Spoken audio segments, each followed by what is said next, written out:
Hi, and welcome to Module 3. Our focus now turns to leadership, an area filled with complexity and theory and personal interpretation. Leadership has been explored in every kind of organization, but in higher education, it takes on additional layers because of structural and cultural dynamics unique to the academic setting. In addition to formal theories of leadership, we also bring our values, beliefs, and lived experiences to how we lead. Whether that's in a one-on-one conversation, a major institutional decision, or a moment of crisis. Let's begin with a brief reflection using the congruence model that we touched on in the course introduction.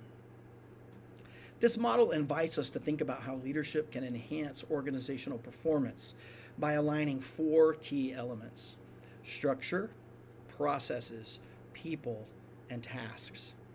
It's a helpful framework for understanding how different leadership approaches can foster or hinder this alignment. In your readings, you've encountered several foundational leadership theories. I'll briefly highlight some of the most prominent: transformational and transactional leadership, as well as models like shared and servant leadership, drawn from Manning and your supplemental texts. We'll also explore a few practical leadership principles and moments drawn from the Step Up text, which offer insight into how leaders show up emotionally charged or pivotal situations. The congruence model, developed by Nadler and Tushman, becomes especially useful when we consider how leadership influences structure and culture. By connecting leadership theory with tangible institutional practices, we begin to see what's actually within a leader's scope of influence. Of course, higher education often operates in what Cohen and March described as a space of organized anarchy, which we talked about before. That means ambiguous goals, unclear processes, and shared power that sometimes makes presidential authority feel diffuse or limited. But that doesn't mean leadership is powerless. Quite the opposite. Leaders still have an opportunity and a responsibility to model behaviors that shape direction, enhance performance, and influence change. Let's walk through a few key leadership theories. Transactional leadership, still common in higher ed, focuses on rules, efficiency, and meeting defined goals. I once worked under a supervisor whose motto was, "Keep the trains running on time and avoid upsetting anyone." That's textbook management by exception, a hallmark of transactional leadership. By contrast, transformational leadership emphasizes relationships, trust, vision, and shared aspiration. I've also served under a leader who sought to create a networked, collaborative system across campus. The challenge there was building trust and buy-in across distances and without daily contact with faculty and staff. In both models, positional authority plays a major role, but it's worth remembering that leadership does not require a title. This brings us to shared and servant leadership. These approaches are harder to spot because they can emerge from any part of an organization, not just from the top. Still, they are critical to the health and vitality of academic institutions. Shared leadership, especially, is deeply relevant in systems that rely on collaboration, consensus, and collective ownership of decisions. You may recall Birnbaum's concept of cybernetic leadership. It pulls from multiple leadership traditions. While it affirms that management by exception has a place, it also calls on higher ed leaders to be adaptive, to engage when needed, especially during moments of disruption, and to trust in the institutional self-correcting systems. Birnbaum sees leadership as a delicate dance between holding back and stepping in.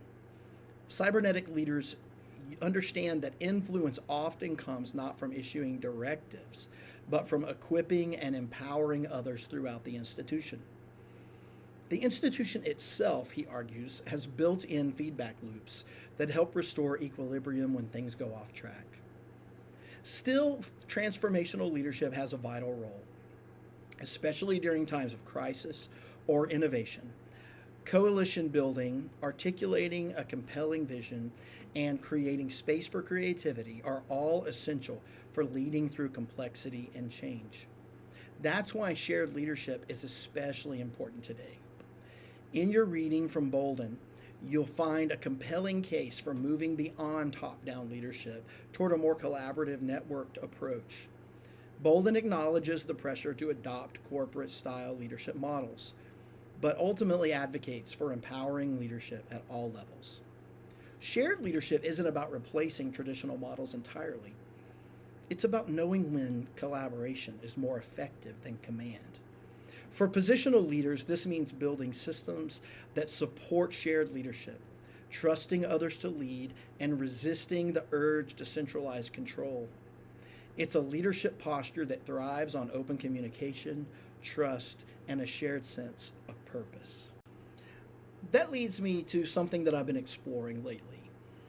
The pace of change and innovation today requires not just strong leadership, but networked leadership. Leaders who can connect people across silos, foster collective ownership, and encourage flexibility. The traits Bolden highlights, like trust, transparency, and minimal hierarchy, are essential in that environment. Let's take a moment to talk about spirituality in leadership. Manning offers a helpful framework here, suggesting that spiritual intelligence can enhance self-awareness, meaning-making, and relationships within organizations. She explores themes like soul, stewardship, and servant leadership. These aren't just abstract ideas, they reflect the search for meaning and purpose in our work. I personally see this as kind of a spectrum.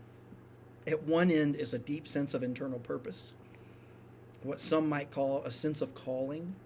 As we move along that spectrum, we find a growing commitment to service, to using our leadership not for status or control, but to care for and lift up others.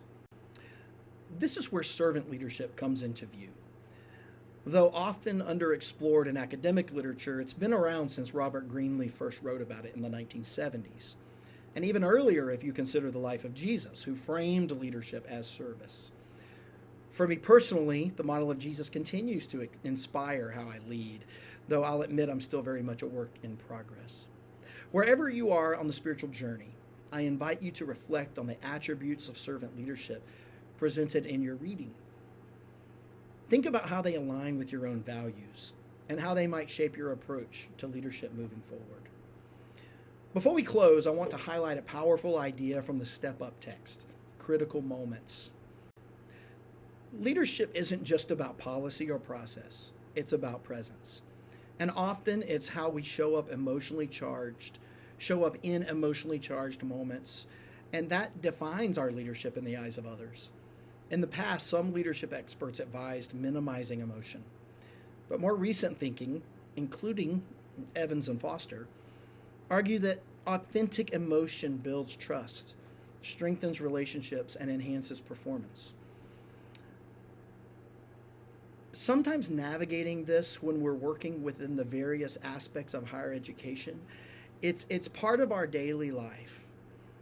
I've had plenty of moments where I've had to manage my emotions. Sometimes I've done it well, sometimes I've not. But what I've learned is that emotional intelligence is not a negotiable skill for leaders. It helps us to stay grounded, communicate clearly, and lead with integrity. Your assignment this week offers a chance for self-reflection. The Leadership Style paper invites you to explore your values, choose an article that resonates with your style, and interview someone you admire or consider a mentor. I look forward to reading your journal entries and seeing the dialogue unfold in the forums. Leadership is personal. It's rooted in what you believe, what you value, and how you show up. My hope is that this module gives you space to reflect on the kind of leader you want to be, both in title and in spirit.